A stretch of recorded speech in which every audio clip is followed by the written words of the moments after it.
All right, Smackdown started out with Edge coming out to do a promo, and I was alerted, by the way, that flannel is coming back. What? Even on girls, this person added.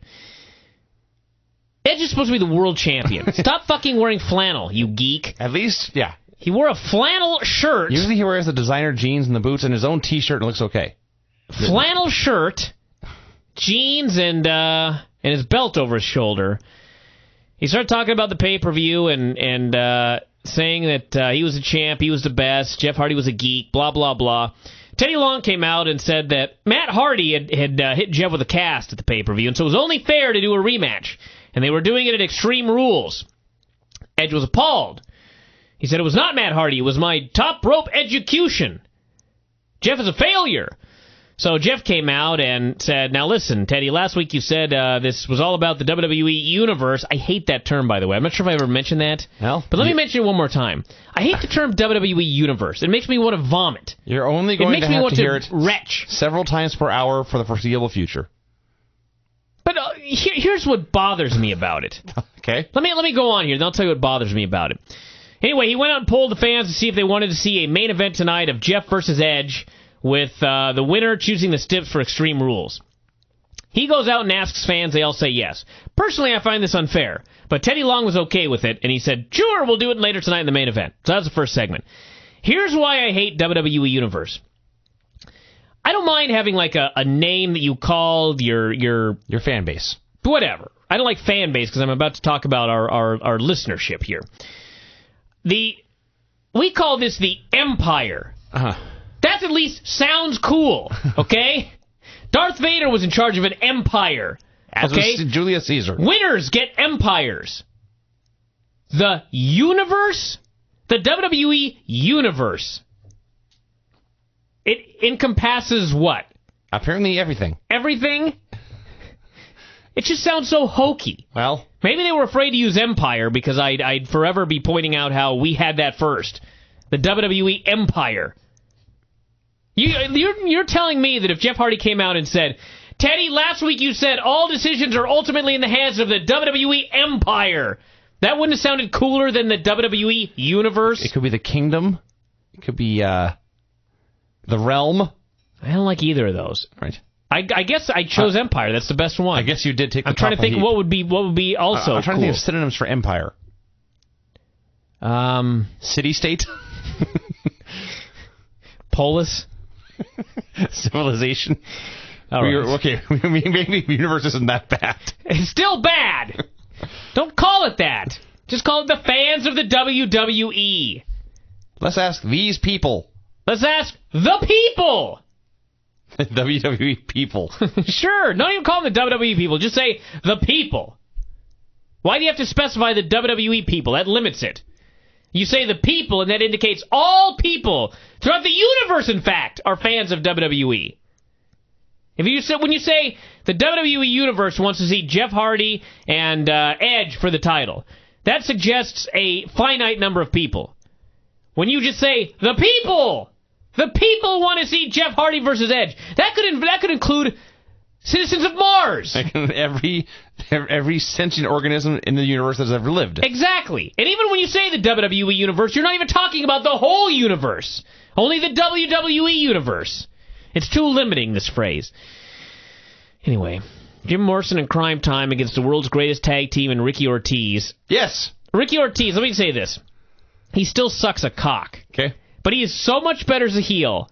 It's because at least then you're supposed to laugh at him? Yeah. He's like so awesome as a heel. So anyway, Charlie Haas is he's not fantastic. Awesome, but... And they had a match. It was fun. They broke down to a six-way. That was a mess. Bodies were everywhere.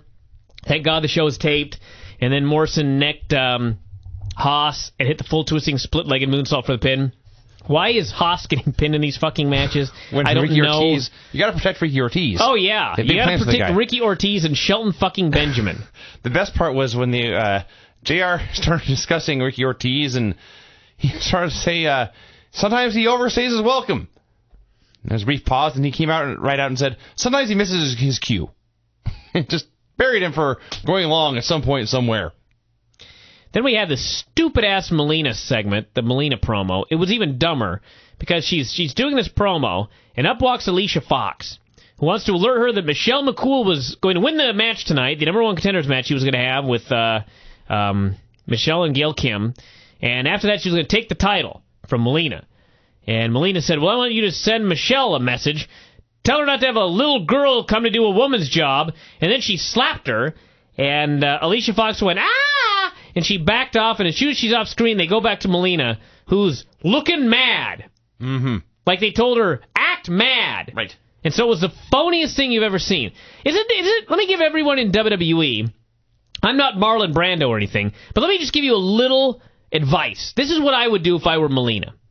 When I knew I had to get mad at the end, I would have slapped Alicia Fox and then thought about the stupid shit I just had to say. Sure. And I would automatically be mad. Find creative motivation. Exactly. Yes. Exactly. Find a way to make yourself actually mad. And that's by thinking about the stupid fucking promo you just had to cut.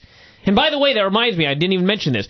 Jeff Hardy at the beginning of the show, when he came out and did his promo, I fucking love Jeff Hardy because he knows how stupid this shit is that he has to read. Yes. He doesn't care about trying to make it any better. No. He just reads it exactly as stupid as it is, and he doesn't care. Yes. Fabulous. It's actually a great improvement over... I wish everybody would do that so the writers would realize we can't do this anymore. These people can't read this shit. This is failing. Don't try, because that encourages them to keep doing it.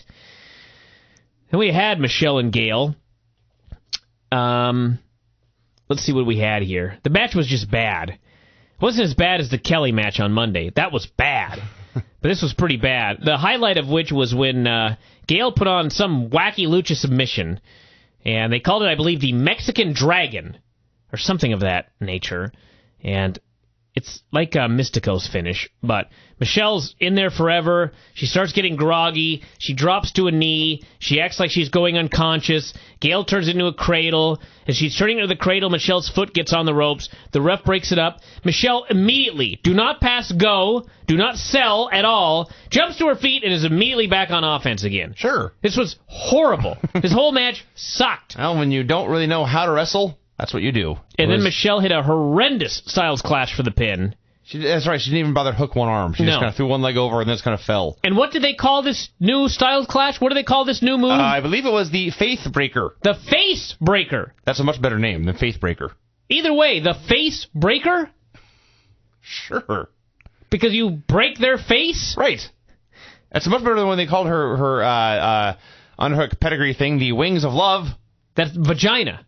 That's a horrible name for a wrestling move. That's what it means, though. I'm sure. Exactly like I've said this before, the women's title belt on Smackdown is a giant vagina. Look at it, everybody. It's on Raw now, but yes. Oh, it's on Raw? Maurice has it. Don't look at it if you're under 18. If you're over 18, look at it, and you will see it's a giant vagina. We had Jim Ross interviewing Rey, doing a generic promo, and then Jim Ross had to pretend like he didn't know what the mask was all about. Mm-hmm. Ray talked about it, paying homage to heritage, and without the mask, he wouldn't be Ray Jr. and this and that. So, anyway, at some point, Jericho's going to try and steal it. At least it established the importance of the mask, which I'm sure they're not totally retarded, so it'll pay off in some storyline down the road. But this was as painfully badly acted as the Molina segment. It was just Ray reading the lines he was given and making a bad joke at one point and laughing at his own bad joke and then moving on. This was some bad TV. Jericho and CM Punk, it was okay. The best part, actually, was a fan who had a Jerk-ico sign. Spent all day working on that one. Remember about 1998 on Thunder or something? Dallas Page called him that. On national television. Don't recall this one. Jerk-ico. So anyway, Punk was making a comeback and outran Umaga with a leather strap. Sure. A lot of questions in this segment. Yes. Why did Umaga have a leather strap? That's one question. Apparently, well, as he later said, it was a Samoan strap match. So apparently, all Samoans have straps. And it's just has apparently been a family secret. Who ever heard of a Samoan strap match? Umaga. Samoans go back in this business like 500 years or more. Yes. Have you ever seen a Samoan strap match or even heard of one? Not once. I don't recall Alpha ever having one, nor Sika, nor... Couldn't they come at each other? Couldn't it be like a Samoan tat match where you have one of those big long needles and you're trying to stab your opponent with them and tattoo him or something? That sounds kind of cool. Jesus. And then he started speaking English. He's just out of the blue, no explanation, he can speak now. He after 2 or 3 years. Challenged him to a strap match at the pay-per-view. And it wasn't even CM Punk, you, me, strap. He was complete sentences. Yeah. Proper diction. So, yes. Gimmick killed. The Savage Islander is now a fat guy in makeup. So, of course, all I could think was, and it was even better because as he goes up the ramp, he starts speaking in great Khalees again. Yes. And I'm like, if you speak English, why are you doing this? I don't have an answer. For the 1% of the audience that's Samoan that understands you right now, how about the 99% that don't know what the fuck you're saying? Yeah. What if you're saying I'm gonna pull out your eyeballs in this Extreme Rules match? We don't know because you're not speaking the language. And I have another question and about this. And what about all those times? Remember when he met Great Khali and they went back and forth? It was great. Were they actually now speaking the same language? I guess. Why didn't he say this in English? I don't know. I also have a question. Why would Umaga come out and beat up CM Punk and challenge him to a match when he beat him clean at the last pay-per-view? What is he getting revenge for? What's this motivation in challenging Punk here? I don't know. This was a good example of why I was not enamored with much of this show. Dolph Ziggler and R-Truth, they had a little deal, and Dolph won with his finisher, and then Khali came down and chased him away. Yes. It's not the best segment I've ever seen. It was your average SmackDown match with the average goofy post-match follow-up. Showed clips of Eve and Layla, their feud, and they said next week they would have a grappling battle. Actually, I can't even say that anymore. They're having a wrestling match. A shoot grappling submission contest between Eve and Layla would be fascinating. I would pay big money to see that, sadly, actually. we're going to see bad pro wrestling instead. Edge met with Teddy, bitching about the match tonight, and then Jericho came in and demanded a match with Rey at the pay-per-view, and Teddy said, fine, it's signed, it's no DQ. Those are some extreme rules. For no reason. Just picking a step out of midair and throwing it to this match. Why do they shoot extreme rules where they spin the wheel and that's a stipulation? At least there's some intrigue. We had Edge versus Jeff Hardy, winner choosing the stips. They actually had a 15-plus minute pay-per-view quality main event match on SmackDown. Maybe not main event on a pay-per-view, but it was certainly a good match on SmackDown on PTV. Yeah, very, very good match. Yeah. Jeff sold his head the whole time because Matt had hit it with the cast. They did all their finishers there at the end, and finally Jeff hit the twist of fate, and they senton for the pin. Place went apeshit. This was such a great match. This made me love this show despite all the stupidity that I talked about elsewhere. And then Jeff cut a promo saying at the pay-per-view he would not be painting, cleaning gutters, or changing bulbs. Right. He would be climbing a ladder. Huh. Again, really, really dumb dialogue. Which would be cooler? Jeff Hardy listing all these chores he won't be doing at the pay-per-view? Many times you've said Jeff Harder. I'm starting to wonder about you. But go on. I'm just going to move on. If he had said all these things, all these chores he was going to do, or if he had just simply climbed under the ring, pulled out a ladder, and climbed it, and then all the fans cheered and went crazy, and they played his music. Wouldn't that be better? I don't know. I didn't listen to a thing you said, actually. You're still thinking about Harder. I was trying to think of some way to tie that into all of this, but... All right.